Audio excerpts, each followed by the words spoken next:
Il en faut peu pour être heureux, vraiment très peu pour être heureux, paraît-il, qu'il faut se satisfaire du nécessaire, un peu d'eau fraîche et de verdure que nous prodigue la nature, quelques rayons de miel et de soleil, et voilà la recette du bonheur, selon Balou dans le livre de la jungle. Et si c'était aussi simple et finalement de croire au bonheur, en tout cas, ne reconnaît-on pas le bonheur qu'au bruit qu'il fait en partant, ça c'est plus terre à terre. En tout cas, une chose est sûre, le français entretient avec le bonheur une relation délicate, complexe, on le dit, bougon, grincheux et dépressif. Ce que la crise n'a rien arrangé, une enquête Santé publique France le prouve, qui a été mise en ligne en décembre 2021, qui révèle à quel point la santé mentale des Français a décliné depuis le début de la pandémie. 18% des Français présentaient des signes de troubles dépressifs juste après et 23% en état anxieux, soit respectivement 8 et 9 points de plus qu'avant l'épidémie. Alors, être heureux aujourd'hui est-il aussi compliqué qu'on l'imagine au fond? Voilà la question que je vous propose d'explorer aujourd'hui avec mes deux invités tout simplement dans cette émission Quai de Sens sur Radio Notre-Dame et sur RCF. Et j'ai la grande joie de recevoir Sylvie Choqueron. Bonjour Sylvie. Bonjour Marie-Ange. Sylvie Choqueron et ses biais cognitifs. Bref, et surtout son dernier livre, Dans le cerveau, tout simplement 3 petits points, les presses de la cité pour l'éditeur. Alors vous, rappelons-le pour les auditeurs qui ne vous connaissent pas encore, chère Sylvie, que vous êtes neuropsychologue, directrice de recherche au CNRS et à l'Université de Paris, que vous êtes chercheur en enseignement, vous avez développé une activité clinique à la Fondation ophtalmologique Rothschild, bon ça c'était il y a un petit bout de temps. Vous chroniquez régulièrement au journal Le Monde ainsi qu'au magazine de la santé sur France 5. Pourquoi et comment fait-on attention? On peut mentionner quelques ouvrages de votre plume parus aux éditions Le Pommier. Et donc ce dernier ouvrage, Dans le cerveau 2, 3 petits points. Pourquoi cet ouvrage? Pourquoi ce dernier ouvrage? Pour peut-être parfaire votre présentation, chère Sylvie. Merci Marie-Ange. C'est parce qu'en fait, aujourd'hui, on entend beaucoup parler d'intelligence artificielle, on entend beaucoup parler de modélisation du cerveau. Tout le monde pense qu'on va pouvoir modéliser un cerveau moyen qui nous représentera tous. Or, moi, j'avais envie de revenir au cerveau de chacun. Et on va en parler aujourd'hui, Absolument. parce que c'est important. Et donc, j'ai voulu partir d'histoires singulières, de personnes qui ont une façon particulière d'utiliser leur cerveau. Et puis d'aller vers les neurosciences à partir de ces histoires particulières pour permettre à chacun peut-être de se reconnaître ou peut-être au contraire de découvrir des modes de fonctionnement inspirants. Et donc j'avais assez envie de revenir à la singularité du cerveau. Nous y voilà, enfin, Ludovic Savariello. Bonjour Ludovic. Bonjour Marie-Ange, bonjour les auditeurs. Bienvenue dans cette émission Quai de Sens, vous qui êtes coach.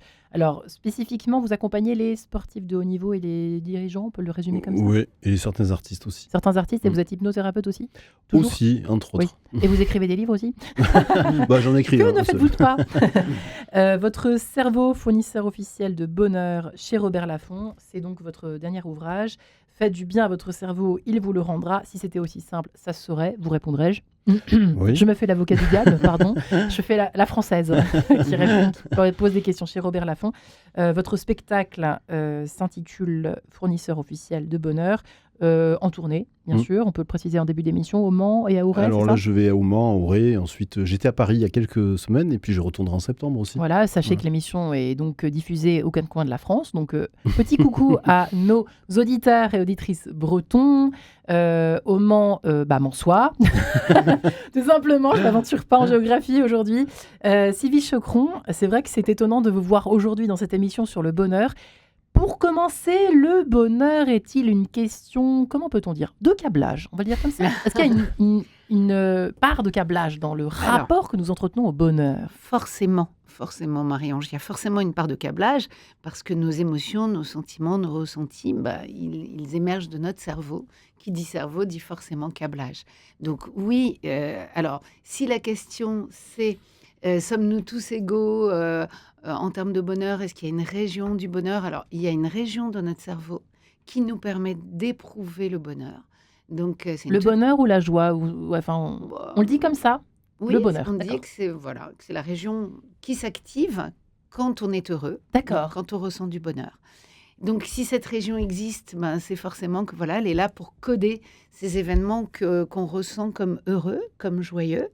Et donc tout l'enjeu, mais je pense qu'on va en parler avec Ludovic, c'est comment faire pour activer cette région le plus souvent possible et pour ressentir du bonheur. Alors, quand on dit câblage, on pense forcément neurones, Synapses, voie cérébrale, région cérébrale. Mais il faut savoir que derrière tout ça, il y a des processus cognitifs. Et donc, je pense qu'on va pouvoir aussi expliquer comment utiliser au mieux notre cerveau pour pouvoir être heureux.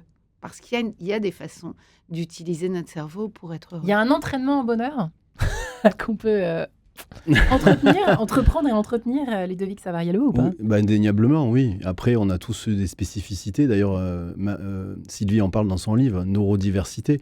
Mais effectivement, bien sûr, au plus on s'entraîne, au plus on va essayer de capter, puisque finalement, la machine, puisqu'on reste peut-être dans la métaphore de la machine, puisqu'on parlait de câblage, mais s'il y a une machine qui contrôle toute notre vie, tous nos pensées, tous nos comportements, tous nos choix, tous nos gestes, notre état aussi, qu'on soit optimiste ou pessimiste, eh ben, c'est le cerveau. Donc c'est elle qui contrôle tout. Donc forcément, l'accès au bonheur, il est dépendant de cette machine-là. Sauf que c'est la recherche du bonheur qui rend malheureux. Et boum, en début d'émission, vous avez 50 minutes. Combien de pages Alors, est-ce que c'est la recherche du bonheur qui rend malheureux?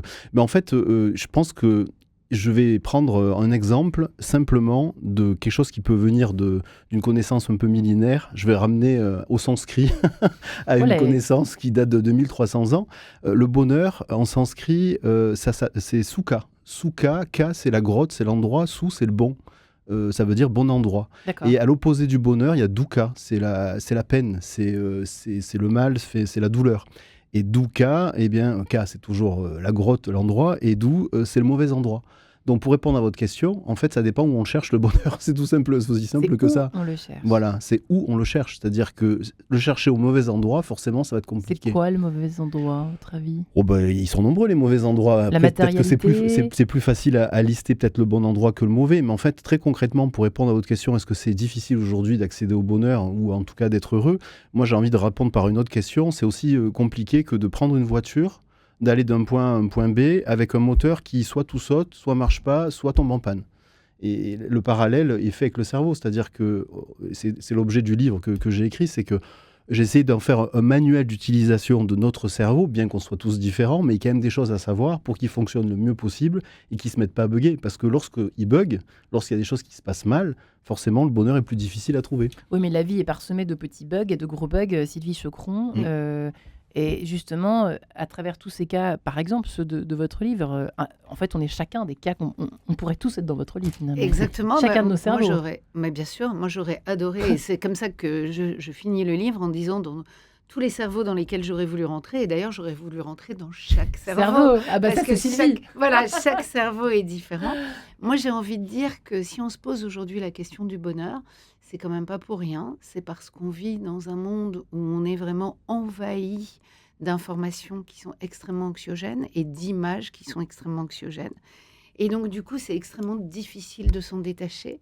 Et donc, quand vous dites on est malheureux en voulant rechercher le bonheur, je ne suis pas sûre qu'il faille qu'on l'envisage comme ça, parce que véritablement, aujourd'hui, ça demande une action véritable que de se détacher de ce qui pourrait nous éloigner du bonheur. Au contraire. En fait. Et donc, volontairement, on est quand même obligé. Alors, je vous donne un exemple, là, qui est tout frais de cette semaine. Donc, cette semaine, c'était les fêtes de la Pâque juive.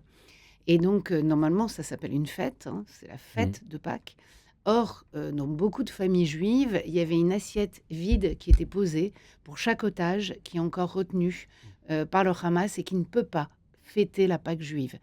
Comment faire pour avoir un sentiment de fête quand vous avez à votre table une assiette vide qui symbolise ces otages qui ne pourront pas fêter cette fête en famille? Et donc, c'est pour ça que je dis qu'aujourd'hui, on ne peut pas nier tout ce qui se passe de grave dans le monde, toute la souffrance partout. Les morts d'enfants, Exactement, les maladies, les guerres, le terrorisme, tout. On ne peut pas nier ça. Et en même temps, il va falloir se forcer à s'arrêter sur les moments qui sont des moments bénis de complicité, de joie, d'échange, de partage. Et il va falloir le faire volontairement, là où avant, peut-être qu'on ne se rendait même pas compte qu'on avait ces moments de légèreté. Parce que si on ne le fait pas volontairement, on va avoir du mal à avoir ce sentiment vraiment d'apaisement, d'insouciance. Et donc, ça demande un effort volontaire. Ouais. Et donc, là, en ce moment, beaucoup de neuroscientifiques, et moi j'en ai parlé assez récemment, s'attardent sur des, des processus comme la contemplation.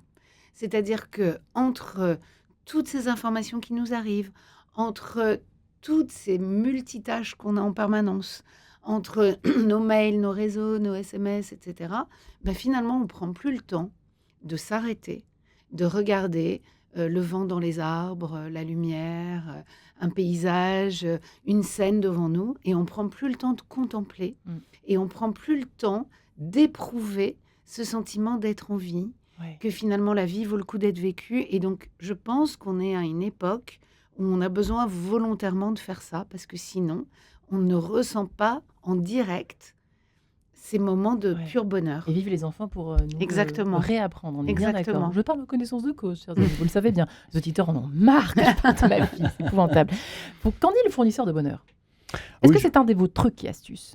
Enfin, déjà, je suis totalement, pour corroborer ce que dit Sylvie, totalement d'accord, parce qu'effectivement, si je reprends le parallèle avec ce que je faisais tout à l'heure sur la machine, finalement, on a une machine fabuleuse, mais qui est très sensible à son environnement. Donc, c'est ce que dit totalement Sylvie, c'est-à-dire qu'on est bombardé d'infobésité, d'infos, de façon continue. En règle générale, les infos sont plus négatives que Ouais, on est positives. bien d'accord. Les journalistes, lorsqu'ils rentrent en école, on leur dit « vous n'allez pas apprendre à annoncer les trains qui arrivent à l'heure ». Non. Donc, de base, eh bien, effectivement, on a des environnements qui sont anxiogènes.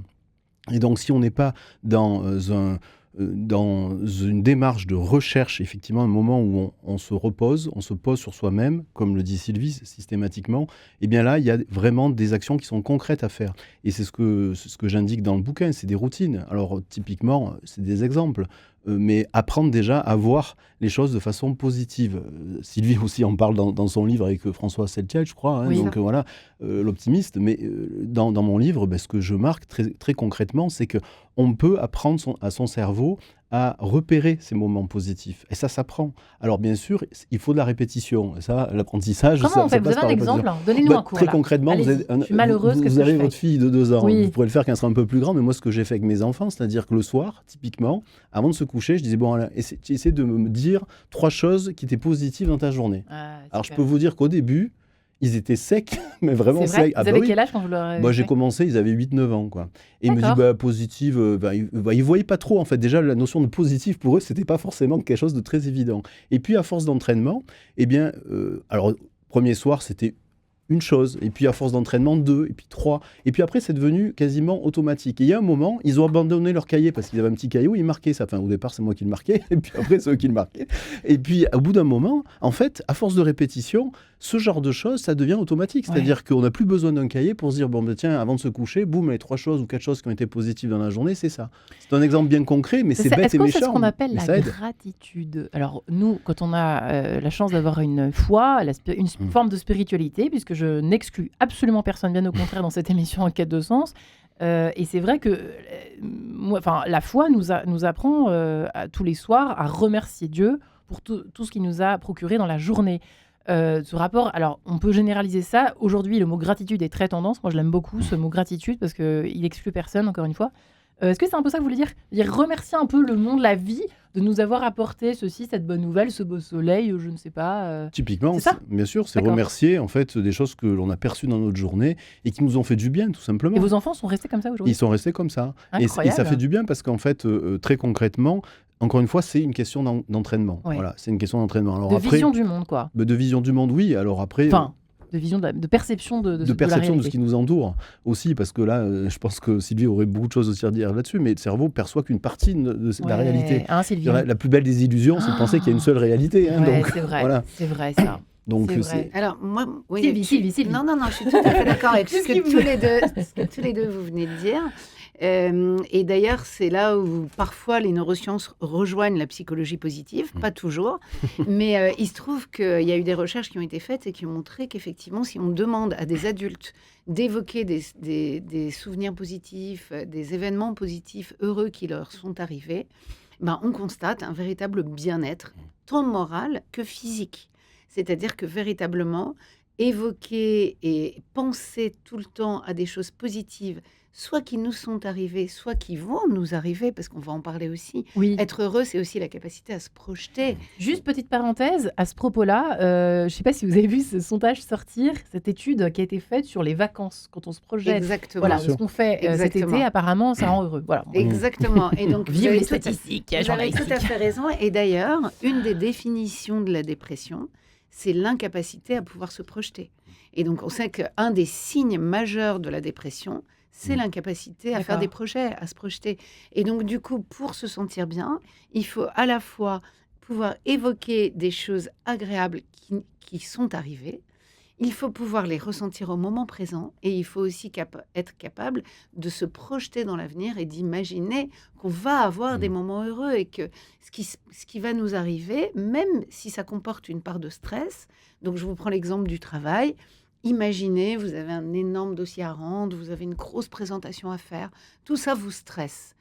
Vous pouvez véritablement duper votre cerveau en lui expliquant que oui, c'est stressant, que oui, c'est associé à une part d'émotions négatives, comme l'angoisse de ne pas y arriver, comme l'effort que ça vous demande, mais qu'au final, ça va déboucher sur une émotion extrêmement positive qui est que vous aurez réussi à surmonter cette tâche. Étonnant, on peut duper son On peut cerveau. duper son cerveau et on peut donc lui apprendre que finalement, le résultat de cet effort intense, ce sera un immense plaisir, une immense satisfaction d'avoir réussi à prendre la parole devant tout le monde, d'avoir réussi à boucler un dossier. En fait, on pense du coup d'avoir- à l'après, c'est ça, très concrètement? Exactement. Et on ne voit, enfin, on donne plus de poids à l'aspect positif. Et d'ailleurs, c'est ce que François Saltiel, d'ailleurs, petit Ouais. clin d'œil, ce chapitre est né en sortant de cette émission. Eh oui, Donc, on je doit disais ce- rien, mais on j'en doit- pensais pas moins. On doit ce chapitre sur l'optimisme à Marie-Ange. Ah, merci. Et donc, Ça me touche. la discussion avec François Saltiel m'a véritablement appris que les optimistes, ils donnent un poids différent aux événements positifs qu'aux événements négatifs. Donc, en fait, quelqu'un comme François Saltiel, qui est très optimiste, à chaque fois qu'il va lui arriver quelque chose, donc il raconte, et je raconte dans le livre, qu'un jour, voilà, il est au ski, il met négligemment son téléphone dans sa poche, il prend le télésiège, évidemment son téléphone tombe, mais pas de souci pour François, parce qu'à ce moment-là, un skieur hors piste déboule, a vu le téléphone Bien. tomber, il le ramasse et il le dépose à la cabine du Non, mais ça, télésiège. c'est mon quotidien, Sylvie. J'aurais pu être dedans. Je vous jure que Exactement. c'est vrai. Et, Je et- vous jure et que c'est vrai. au final, non seulement François, il va graver cette histoire en mémoire en se disant, rien n'est grave, puisque finalement, il y a toujours quelqu'un qui va être là pour me l'aider. sauver. Mmh. Et puis, non seulement il fait ça, mais la prochaine fois, il remettra négligemment son téléphone dans sa poche parce qu'il va provoquer ce genre de situation. Waouh, c'est Et magique. donc, du coup, il vit dans un monde où tout se finit toujours bien. Et c'est stupéfiant, vous trouvez pas? C'est Oui, stupéfiant. Bah, Sauf que je vous coupe la chic tout de suite. Vaya des Fiesta de Barbara Coussa. Et on se retrouve juste après.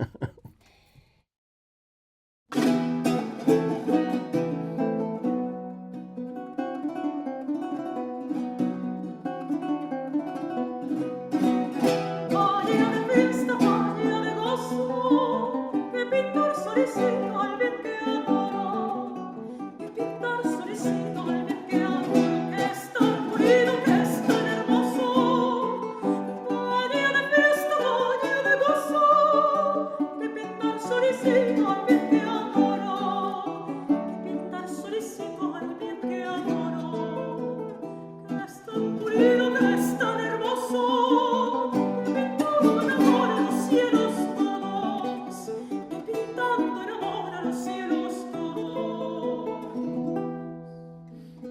Atención al retrato de mi que adoro, que es un bien que merece lo adoren dos, pues ser extremo, pues ser extremo, es perfecto y del alma es vida y centro.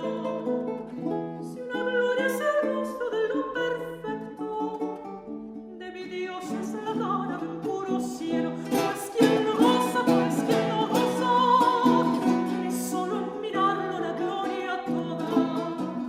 Si el harago en los ojos es privilegio, ojos tiene admirables mi amado dueño, tan excelentes,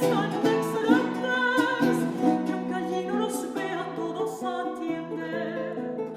Si es hermosa la boca que amor fabrica, a boca de mi dueño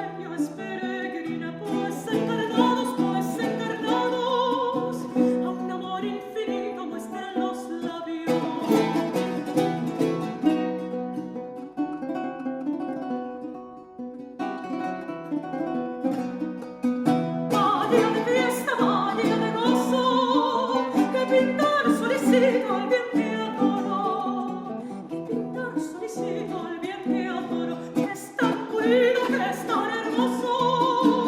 Vaya de fiesta, vaya de gozo, que pintar solicito al bien que adoro, que pintar solicito al bien que adoro. Vaya de fiesta, vaya de gozo, que pintando en amor los cielos todos, que pintando en amor los cielos Un peu de soleil, ça ne fait pas de mal, un peu de bonheur évidemment en bar avec nos deux invités. Ludovic Savariello, vous avez la grosse pression, fournisseur de bonheur quand même, attention. Chez Robert Laffont, votre livre, votre cerveau, fournisseur officiel Ouais. de bonheur, pas Ludovic, Plutôt, mais ça peut je aider. préfère. Sylvie Choqueron avec nous également, neuropsychologue que vous êtes, qui venait de publier ce dernier ouvrage Dans le cerveau, 2-3 petits points, des tonnes de personnalités différentes.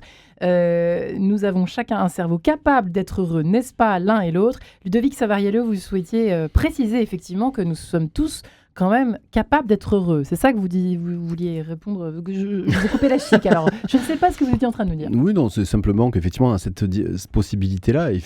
Par contre, ça nécessite un entraînement aussi. Voilà.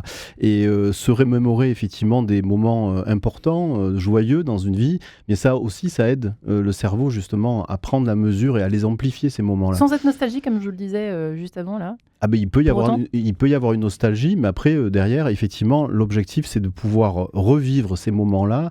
En fait, lorsqu'on se resserre dans notre mémoire un souvenir joyeux, on le revit une deuxième fois. Et c'est ce que je fais dans le spectacle. Dans le spectacle, alors ce spectacle, j'appelle ça un psy show parce que bon, c'est entre le psy et le one-man show. D'accord. Et dans ce spectacle-là, pendant 10-15 minutes, les gens se mettent en état de relaxation. Donc je conduis cet état de relaxation et je leur demande de se souvenir d'un moment où ils sont sentis vraiment joyeux dans leur vie. On peut le faire là comme ça, et si je me souviens d'un moment joyeux dans ma vie. Alors- Je vais essayer. Oui, Il y en ça a va le faire. tellement, je suis la Alors, française. il y a quand même une préparation, c'est-à-dire qu'ils se mettent dans un état de relâchement, de relaxation, et après, derrière, ils trouvent donc naturellement un moment dans lequel ils sont sentis joyeux, et ensuite, dans cet exercice-là, eh bien, on va augmenter en fait ce souvenir. Alors, quand je dis augmenter, c'est augmenter la sensation du souvenir. Et pour l'augmenter, par exemple, lorsque les gens se remémorent un souvenir, par exemple, je leur dis, qu'est-ce que vous voyez ? Bon, et souvent, il y a une image, un film ou une image fixe. Voilà. D'accord. Et lorsqu'on agrandit l'image, ou on triture un peu l'image, on met plus de couleurs, un peu plus de luminosité. Les gens qui font de la programmation linguistique appellent ça les sous-modalités. Eh bien, il y a des moments où on sent que cette joie est plus intense. Donc, en fait, le fait d'expérimenter ça, même dans le spectacle, ça leur permet effectivement de se replonger dans un souvenir joyeux qui leur appartient. Et chacun a Attention, un on ou ne dit plusieurs pas tout souvenirs. fout le camp, c'est pas la peine de dire tout fout le camp pour autant, attention. Non, c'est pas le Est-ce but. qu'il y a une histoire de sens là-dedans? Alors, peut-être qu'une réaction peut-être avant de poursuivre Sylvie Choqueron. Je voulais savoir si le sens rendait heureux, mais c'est encore... voilà, je ne sais pas si vous souhaitiez rebondir. Ça Alors vous surprend oui, pas, non, ce que je voulais... Non, pas du tout, ça me surprend d'autant moins qu'on a montré aujourd'hui que, vous savez, quand on mémorise quelque chose, on a 3 phases. On Oui. encode, on fait rentrer l'information dans notre cerveau, on la stocke, et puis ensuite, on va la rappeler, parce Oui. que c'est un souvenir. Et donc, à chaque fois, finalement, qu'on se souvient, qu'on rappelle un souvenir, on pensait avant qu'on activait juste la phase de rappel. Voilà, on vous rappelle un souvenir, on va le chercher et c'est tout. Pas du tout. On s'est rendu compte que, véritablement, d'un point de vue neurophysiologique, à chaque fois que le cerveau rappelle un souvenir, il refait tout le chemin. C'est-à-dire qu'il réencode comme si c'était pour la première fois, il le restocke comme si c'était là encore le premier stockage, et il le rappelle. Ce qui veut dire que chaque rappel correspond véritablement à un réapprentissage du souvenir. C'est comme si on le revivait pour la première fois.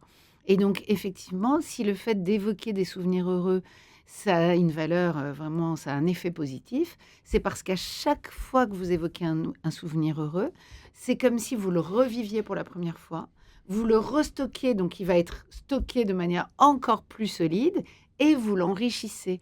Donc là, Ludovic dit on peut améliorer l'aspect de ce souvenir, mais sachez que même naturellement, même si on ne vous demande pas de mettre des paillettes à ce souvenir, de le rendre plus coloré, plus joyeux, votre cerveau va avoir tendance à l'enrichir parce qu'il va l'enrichir de tout ce que vous pensez de cette scène, de tout ce que, avec du recul, vous avez imaginé par rapport à cette scène. Et donc, au fur et à mesure que vous réévoquez un souvenir, vous le reconstruisez, vous le restockez et vous l'enrichissez. Alors moi, j'ai quand même une question, parce que ça peut peut-être marcher sur certains souvenirs, mais avec d'autres, peut-être moins.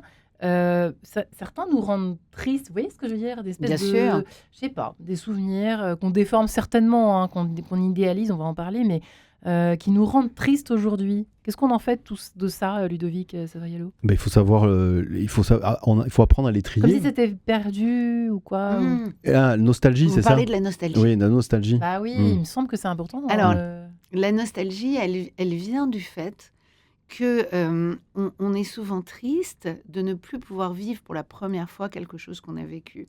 Donc, par exemple, pourquoi est-ce qu'on est nostalgique d'une musique qu'on écoutait quand on était enfant ou d'un lieu où on allait Ouais. en vacances? Parce que c'est le premier Oui, souvenir c'est- qu'on a de cette catégorie-là. Le premier souvenir de la première boum, du premier amoureux. Et donc, en fait, il a un statut spécial parce qu'il est chargé des émotions qui sont liées à cette première fois. Et donc, du moment où on arrive à penser ça, à se dire, bah oui, il a un statut spécial parce que c'était la première fois, mais malgré tout, finalement, il y a aussi un plaisir à savoir que vous allez retourner peut-être chaque week-end dans votre maison de campagne et que vous aurez à nouveau un plaisir, même si c'est un endroit que vous connaissez. Donc, il y a des plaisirs de la première fois, mais il y a aussi des plaisirs ritualisés, des choses dont on sait, par exemple, si vous aimez le chocolat, vous avez beau avoir mangé des chocolats, le prochain que vous allez manger, il va vous faire plaisir. Ouais. Et donc, il y a aussi un plaisir à se faire plaisir avec des choses dont on sait qu'elles vont nous faire plaisir. Vous voyez, et il y on a dit aussi souvent que cette c'est rare et circularité. précieux de pas non plus de pas waouh, je parle sur chocolat, excusez-moi, je rebondis, Ouais. mais si on mangeait du chocolat à tous les repas, on en pourrait plus. Vous voyez ce que je veux dire? Ouais. Ça fait partie aussi des tips pour être un peu plus heureux, en tout cas au quotidien, Ludovic Savariello, à savoir de s'offrir des petites parenthèses précieuses, rares et précieuses. Vous voyez ce que je veux dire? Ça Oui. fait partie de la rareté, créer le... Oui, joie. le moment qui fait plaisir, effectivement. Et puis, c'est directement après un rapport aussi avec la motivation. Sylvie disait tout à l'heure qu'il y avait cette capacité aussi de se projeter dans le futur pour essayer Oui. de voir ce que ça donne en termes de résultats et puis ensuite avancer. Mais en fait, c'est ça l'objet aussi de la motivation.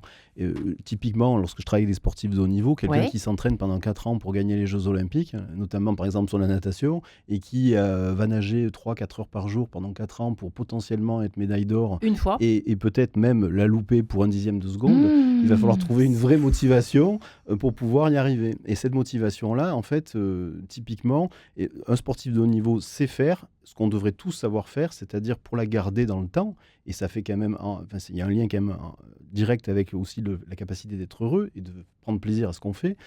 Ils se font un kiff tous les jours. C'est-à-dire qu'ils ne peuvent pas uniquement se projeter dans l'image où ils vont être sur le podium avec la médaille d'or autour du cou dans 4 ans, parce que ça c'est bien, mais c'est largement insuffisant pour le cerveau. Parce que la motivation, au-delà du fait que c'est un processus où le cerveau va peser entre les efforts consentis et le résultat obtenu, il y a aussi le fait que derrière, il y ait une récompense. Et la récompense du cerveau, c'est une récompense à court terme. Et le court terme, pour le cerveau, c'est pas le même pour le court terme dans le monde de l'entreprise. Quand il y a un projet à réaliser en disant on a un projet à 6 mois, c'est pas du court terme pour le cerveau. C'est-à-dire qu'il faut pouvoir se faire un kiff très régulièrement, mais c'est-à-dire court terme, c'est moins de 48 heures. Ouais. C'est-à-dire qu'un sportif de haut niveau, tous les jours à la fin de son entraînement, même si ça a été dur, même s'il a nagé pendant 6 heures, je prends l'exemple de natation, mais ça peut être autre chose pour le sport, il a nagé pendant 6 heures dans une piscine, et franchement, il n'y a rien de sexy à nager 6 heures dans une piscine à compter les carreaux, à la fin de la journée, il se trouve un moyen pour se faire un kiff, et un kiff qui leur permet justement d'avoir ce moment de plaisir qui leur permettent d'atteindre petit à petit, jour après jour, finalement le résultat final, qui peut avoir lieu dans 4 ans.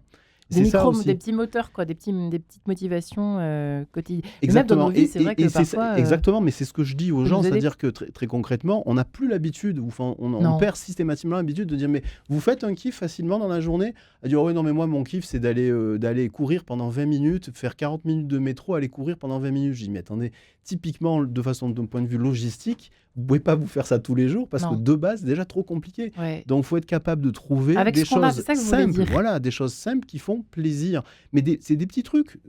L'exemple donné Sylvie tout à l'heure, c'est rester assis. chacun est différent, mais rester assis sur un banc, regarder un arbre, contempler 5 minutes, profiter du temps, du soleil ou autre chose. Mais vous voyez, ça aussi, ça apporte énormément de plaisir à son cerveau. Et aujourd'hui, on a de plus en plus de mal. Sylvie, vous souhaitez réagir, Oui, mais oui, ça non, m'intéresserait de savoir pourquoi on est aussi dépressif. Ben oui. Oui, Les oui. chiffres, les chiffres. Non, en fait, ce qui est très, très important, c'est de ne jamais oublier que le plaisir, le sentiment d'être heureux, le bonheur, n'est pas l'ennemi de l'efficacité, bien au contraire. Et que si on veut pouvoir utiliser notre cerveau de la manière la plus efficace possible, ben, il faut aussi qu'on active ce qu'on appelle le circuit de la récompense, qu'on se fasse plaisir. Et alors là, je rappelle Oui. que d'un point de vue neurologique, on a un seul circuit de la récompense. On a un seul circuit du plaisir. Et je rappelle aussi qu'on l'a tous, d'accord ? Il n'y a On pas l'a des tous. cerveaux... Ça, c'est intéressant parce que Mais c'est pas oui. forcément. Donc, neurologiquement parlant, il n'y a pas des gens qui naissent avec un équipement qui leur permet de prendre du plaisir et d'autres pas. On a tous un circuit de la récompense, même si ce circuit de la récompense, et c'est là que c'est intéressant, il va s'activer pour des choses différentes pour chacun d'entre nous. Et donc, du coup, pour certains, ça va être le dépassement de soi physique. Donc, on parlait des sportifs de haut niveau.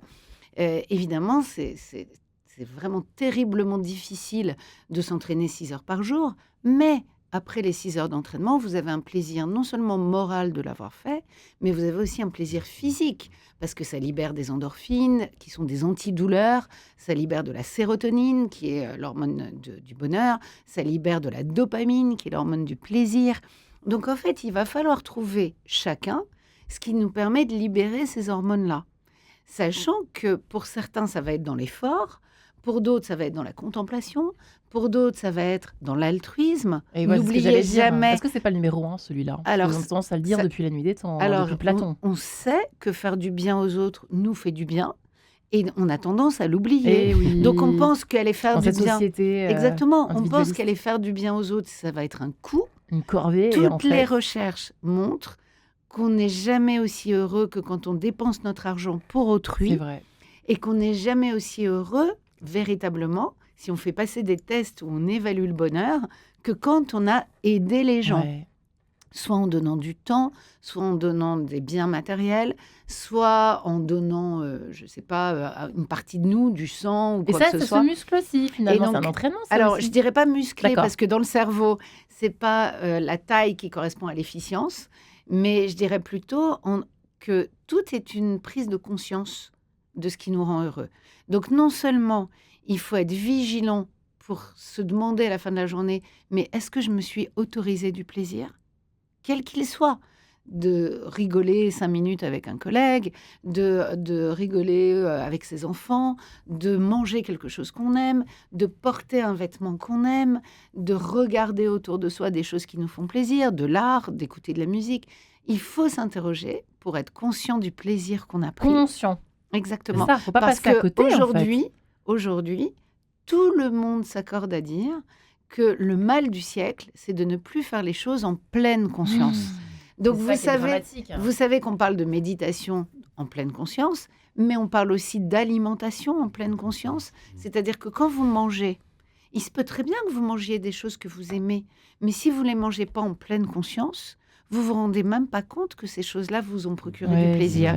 Donc il faut tout faire en pleine conscience. Tout Il réapprendre. faut discuter avec les gens en pleine conscience, c'est-à-dire vraiment être dans une vraie interaction avec eux, pas lancer un ça va et ne pas écouter la réponse, vous voyez. Et donc, du coup, il faut être conscient de ce qui nous fait du bien pour pouvoir chaque jour se poser la question, est-ce que je me suis fait du bien ? Parce que le cerveau, son essence, son moteur, c'est le plaisir, qui va nourrir la motivation, qui va nourrir la persévérance, qui va tout nourrir. Eh bien, je vous l'avais dit, il en faut peu pour être heureux. La preuve avec Sylvie Chocron et Ludovic Savariello. À tout de suite. Il en faut peu pour être heureux, vraiment très peu pour être heureux. Il faut se satisfaire du nécessaire. Un peu d'eau fraîche et de verdure que nous prodigue la nature. Quelques rayons de miel et de soleil. Je dors d'ordinaire sous les frondaisons. Et toute la jungle est ma maison. Toutes les abeilles de la forêt butinent pour moi dans les bosquets. Et quand je retourne un gros caillou, je sais trouver des fourmis dessous. Essaye, c'est bon, c'est doux. Tu manges des fourmis? Ah, tu peux me croire. Tu verras, c'est fameux, ça vous chatouille, hein? Mowgli, attention! Il en faut vraiment peu, très peu, pour être heureux. Mais oui. Pour être heureux. Il en faut peu pour être heureux, vraiment très peu pour être heureux. Chassez de votre esprit tous vos soucis. Prenez la vie du bon côté, riez, sautez, dansez, chantez, et vous serez un ours très bien léché. Cueillir une banane, oui, ça se fait sans astuce, Aïe. mais c'est tout un drame si c'est un cactus. Si vous chipez des fruits sans épines, ce n'est pas la peine de faire attention. Mais si le fruit de vos rapines est tout plein d'épines, c'est beaucoup moins bon. Alors petit, as-tu compris? Oui, merci Balou. Oh, c'est pas vrai. Jamais j'ai entendu de telles stupidités. Allons, viens, toi. Et en cadence. hein. Oh. Il en faut vraiment peu, très peu pour être heureux, Pour être heureux? pour être heureux. Et si tu profitais de ce que tu es là-haut pour me gratter un peu l'épaule droite, hein? Gratte, oh, un poil plus bas, oui, c'est ça. Et voilà pour... Et moi, je me plains, vous voyez de la clim dans le studio, vous saurez tout. Voilà pour Il en faut peu pour être heureux, les livres de la jungle. Merci Balou. Merci Ludovic Savariello, coach de sportif de haut niveau, mais pas seulement. Lui qui a créé le spectacle Fournisseur officiel de bonheur et son livre Votre cerveau peut le faire. Votre cerveau, fournisseur officiel de bonheur chez Robert Laffont. Sylvie Chocron qui est neuropsychologue et qui vient d'écrire de son côté cet ouvrage Dans le cerveau de 3 petits points aux presses de la cité. Sylvie Chocron, c'est vrai que vous aviez raison. Pensons à nos auditeurs un petit peu aujourd'hui, cet après-midi. Et cette persévérance au bonheur, on peut le dire. Mais oui, C'est une capacité qui s'entretient, c'est ça? Qui s'apprend et qui d'abord. s'entretient. Alors, il y a beaucoup de... Alors, le cas extrême, ce sont des gens dont on dit qu'ils sont anédoniques, c'est-à-dire qu'ils ne peuvent pas éprouver du Ça bonheur. existe, Ça existe, l'anédonie? l'anédonie, Waouh. donc le A privatif, AN privatif.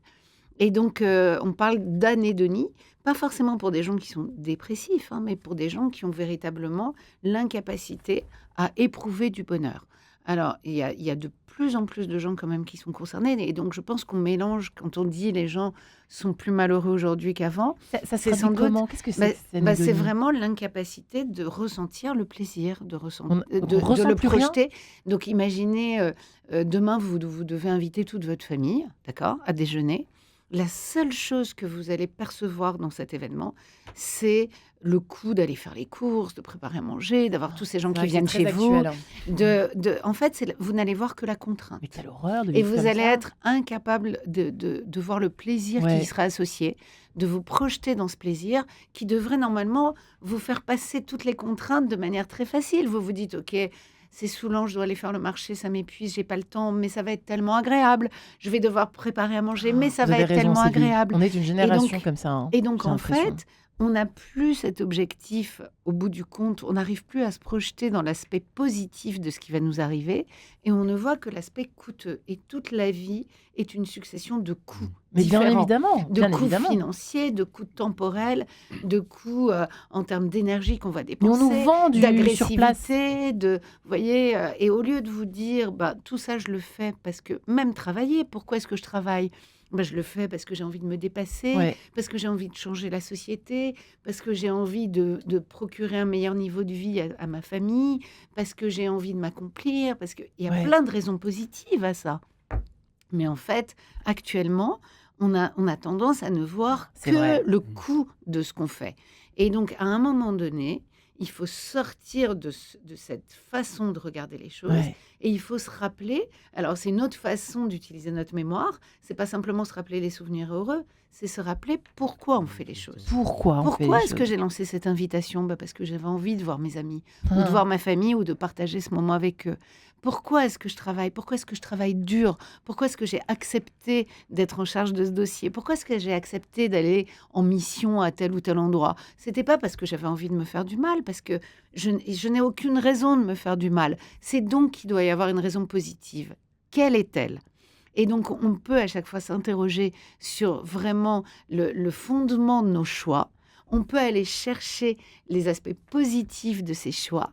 Et on peut, du coup, ça peut nous permettre de persévérer dans des tâches qui sont parfois coûteuses, mais parce qu'on sait qu'au bout du compte, ça va nous faire plaisir. En fait, c'est parce qu'on nous vend du bisounours. J'ai l'impression qu'il y a une histoire. Je sais ce que Oui, c'est ça. oui, en tout cas parce Espèce qu'on a de- perdu le sens de l'effort et que dans l'effort, on ne voit que l'aspect négatif. Absolument. Or, l'effort nous procure aussi des choses Et positives. ça Et donc- s'entraîne. Et ça s'apprend. Ça s'apprend. Donc, je voudrais rappeler à tous les auditeurs que le développement de l'enfant, c'est lié à l'effort. Quand un enfant va apprendre à marcher, qu'il va apprendre à parler, qu'il va apprendre à comprendre tout ce qui se passe autour de lui, c'est un énorme effort. Mais il le fait parce que c'est incroyable de marcher, ça va changer sa vie. C'est incroyable de parler. Et donc, les enfants sont des êtres extrêmement persévérants. Et ensuite, on aurait tendance à vouloir leur épargner la persévérance et leur offrir des choses faciles. Mais non, on Non. peut trouver du plaisir dans l'effort. C'est le cas des champions de haut niveau, mais c'est aussi notre cas à Bien nous. sûr. Et aussi, on peut trouver du plaisir à faire l'effort de chercher ce qui nous rend heureux et pouvoir ainsi persévérer pour pouvoir nous procurer du plaisir. Certes, ma journée est remplie, mais si je fais un petit effort, je vais peut-être pouvoir dégager 5 minutes pour appeler quelqu'un à qui j'ai pas parlé depuis longtemps ou pour aller une demi-heure au musée, voir les tableaux, l'expo que j'ai envie d'aller voir, ou pour prendre 10 minutes, voilà, pour aller marcher dans un parc, écouter les oiseaux. Voilà, ça va me demander un effort, peut-être qu'il faudra que je fasse plus vite avant ou après, mais je me serais offert un moment de plaisir. Ouais. François Saltiel, je vous appelle sur Ludovic Savariello. Oui. Vous avez la même approche, vous partagez cette approche de le côté entretenir en fait son bonheur, quoi. Oui. C'est un petit peu ça finalement. Oui, totalement. Que nous vient d'évoquer Sylvie Chocron. Totalement. Et puis par rapport à cette difficulté des fois d'imaginer le résultat, hein, donc ces personnes-là qui ont du mal à vivre ces instants de bonheur, moi j'en ai eu plusieurs comme ça. Et en fait, typiquement, quand j'en dis, mais quand vous voyez ce que vous allez faire, là, si vous fermez les yeux, vous voyez quoi? Ils me disent tous, une image noire. En fait, ils voient rien. Et ça, c'est très compliqué. C'est-à-dire que typiquement, quand vous voyez rien, noir pour le coup, là, l'objectif, c'est de réapprendre au cerveau de finalement à visualiser Attends, le il y a vraiment résultat. des personnes qui vous répondent Ah ça. oui, Enfin, bien leur sûr, imaginer ouais, bien sûr. un souvenir aussi. Non, Ah non, quand même pas. Quand même pas. Là, dans la La notion capacité de se voilà, projeter. Juste ça. persévérance, et donc faire des choses pour finalement atteindre un résultat, mais qui fasse plaisir. Noir, Voilà, noir. rien. Voilà, image noire. Donc il y a bien sûr, alors là dans le livre justement je parle d'une technique qui s'appelle visualisation du résultat et qui réapprend finalement à son cerveau finalement à construire des images lorsqu'on n'y arrive plus, quoi, où les gens n'y arrivent pas, parce que finalement C'est quand ça on a- qui se passe aujourd'hui.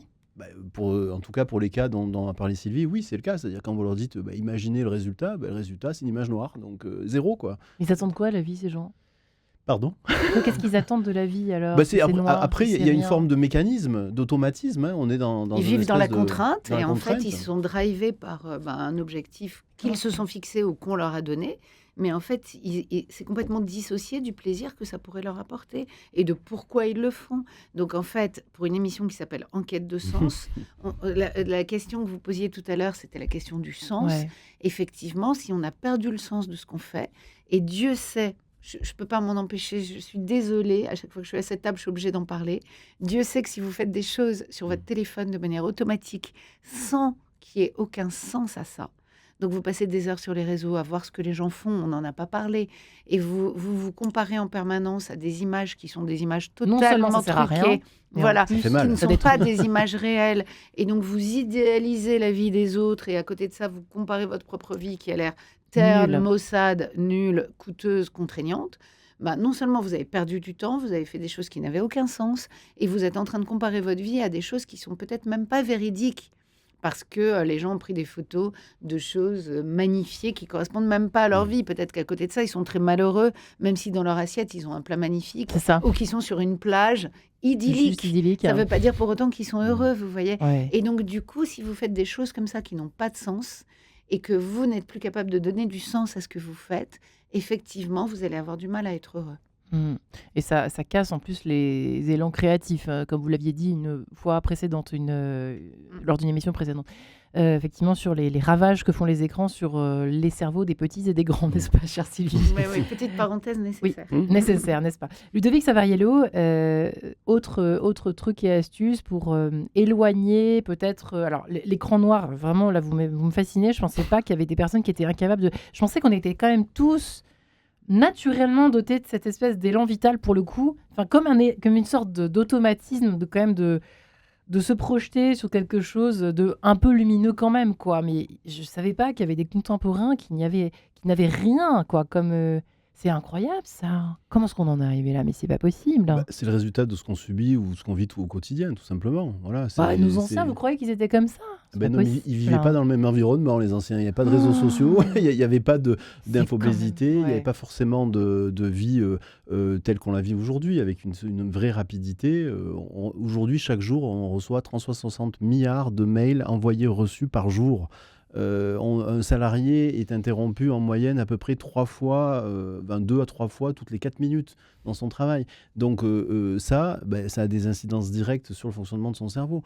Et puis la recherche de sens dans tout ça, elle est capitale. Ouais. Alors la recherche de sens, c'est pas plus dans le cerveau, ça se porte a priori, vous m'arrêterez si je dis une bêtise, mais dans le cortex singulaire, c'est pas plus gros qu'un noyau d'abricot, hein.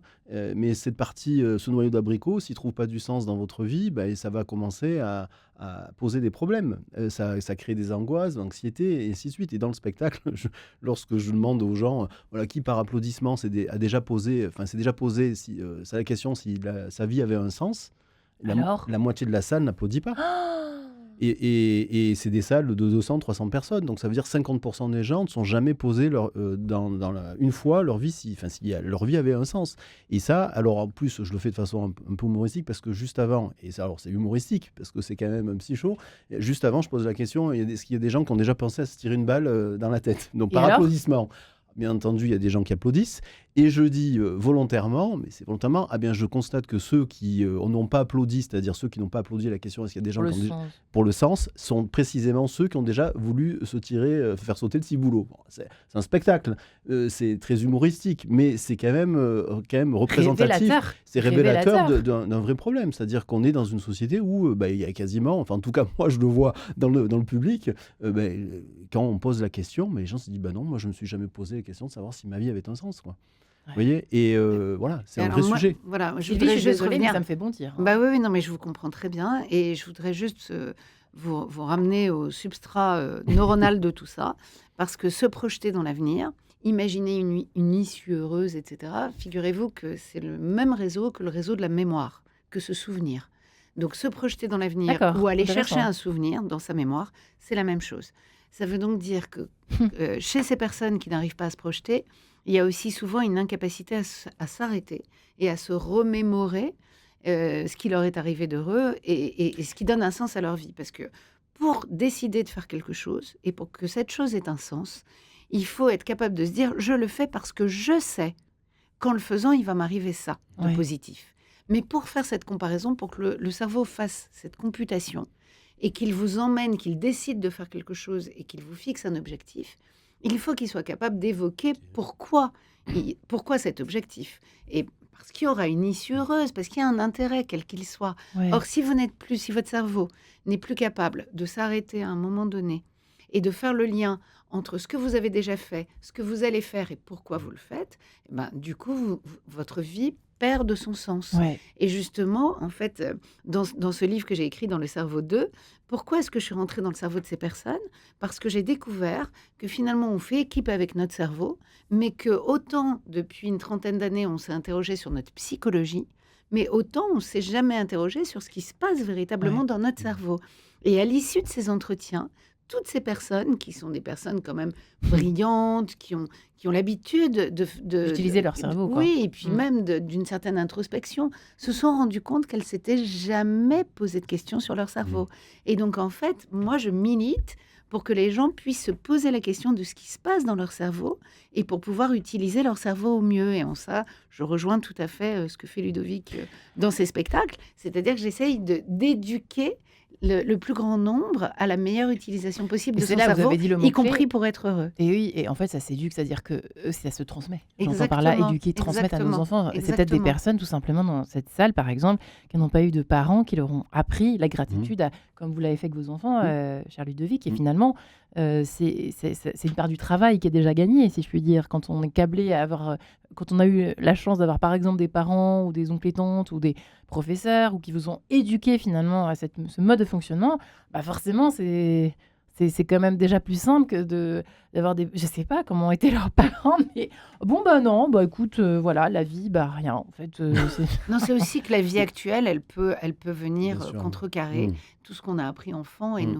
nous faire désapprendre, Désapprendre, si on ouais. peut utiliser le néologisme, toutes ces choses qu'on avait apprises enfant. Sauf si on réapprend, notamment par la voie de la spiritualité, voilà, par exemple, ou par la philosophie ou l'anthropologie, à faire confiance à la vie, à Dieu, au destin, aux choses, aux éléments qui nous... Je repense à notre ami François Saltiel, que nous embrassons aujourd'hui, qui est déjà venu plusieurs fois dans cette émission. Mais c'est vrai que Ludovic, je ne sais pas si ça fait partie de votre spectacle, moi qui n'ai pas encore vu votre spectacle, mais la confiance, quoi, avec un grand C, finalement. Oui. La confiance dans les éléments. Moi, c'est mon mode de fonctionnement. Je ne sais pas si je suis très heureuse ou sans ce bonheur avec un grand B, mais c'est quand même génial d'avoir confiance. On sait que de toute façon, un happy end, quoi. Et c'est vrai, hein. Bien sûr. Souvent, on se fait des nœuds au cerveau et en fait, ça se passe bien. Très souvent, on en rigole avec Guillaume Nogueret qui est derrière cette vitre. Finalement, on retombe toujours sur nos pattes. Mais c'est vrai dans la vie. C'est pas Ouais. un peu comme ça que ça se passe? Oui, c'est très souvent le cas et c'est ce que je marque aussi dans le livre, puisque en fait le livre se veut être vraiment le manuel d'utilisation de son cerveau. Vous parliez au départ finalement d'éduquer les enfants au tout début avec des réflexes. Mais en fait, ce bouquin, il faudrait que si tout le monde arrive à déjà savoir le minimum de comment bien utiliser son cerveau pour éviter qu'il bug, et bien l'utiliser en sachant qu'il est aussi sensible à son environnement, eh bien ça va être un apprentissage qui va servir ensuite par la suite et donc prendre confiance aussi dans les événements. C'est ce que vous êtes en train de dire, en disant, ben voilà, oui, il y a des choses qui vont arriver, mais la vie va m'aider. Dans le bouquin, je parle d'une histoire personnelle. Moi, ce qui m'a permis de m'intéresser au cerveau, au départ, je n'étais pas prédisposé à ça. J'ai en fait, c'est un événement. J'ai eu un accident grave. Ouais. Je suis resté 1 an dans un lit, dans une chaise roulante. Et je me suis dit, mais à partir de quand ta vie a commencé à déconner, à merder? Et puis là, je suis revenu 9 ans plus tôt. 9 ans plus tôt, où j'ai le témoin de mon mariage qui est mort dans mes bras le jour de mon enterrement de vie de garçon. Et là, à partir de là, tout a commencé à bugger. Mais j'avais jamais vu pendant 9 ans, à partir du moment où mon témoin est mort jusqu'au moment où je me suis retrouvé dans un lit, on me dit vous restez 1 an dans un lit, allongé dans un lit ou dans une chaise roulante, j'ai jamais réalisé que pendant les 9 ans, mon cerveau avait bugué. C'est-à-dire que j'ai eu des comportements compulsifs, j'ai eu des comportements où je vivais à 200 km/h, et c'est ça qui m'a amené dans le mur, ce qui m'a amené en tout cas dans un lit pendant 1 an. Et c'est ce moment-là où je me suis dit, mais en fait finalement, il y a quelque chose qui contrôle toute ma vie. J'ai finalement, moi en tant qu'ingénieur, essayé d'étudier des notices d'utilisation de machines, mais la machine la plus importante qui contrôle toute notre vie, le bonheur, l'optimisme, le pessimisme, ça c'est le cerveau, il n'y a pas de mode d'emploi. Et ben voilà, ce sera le mot de la fin. Merci beaucoup. Voilà. Merci Pardon, beaucoup désolé. les amis. Ludovic Savariello. Et votre spectacle, je le rappelle, fournisseur officiel de bonheur, Sylvie Choqueron, dans Le Cerveau 2 aux éditions des Presses de la Cité. C'est Robert Lafonvi pour la maison d'édition chez Ludovic Savariello. Merci les amis, merci beaucoup pour nous avoir fourni autant de méthodes pour être heureux tout simplement au quotidien. C'est pas si compliqué. Merci beaucoup.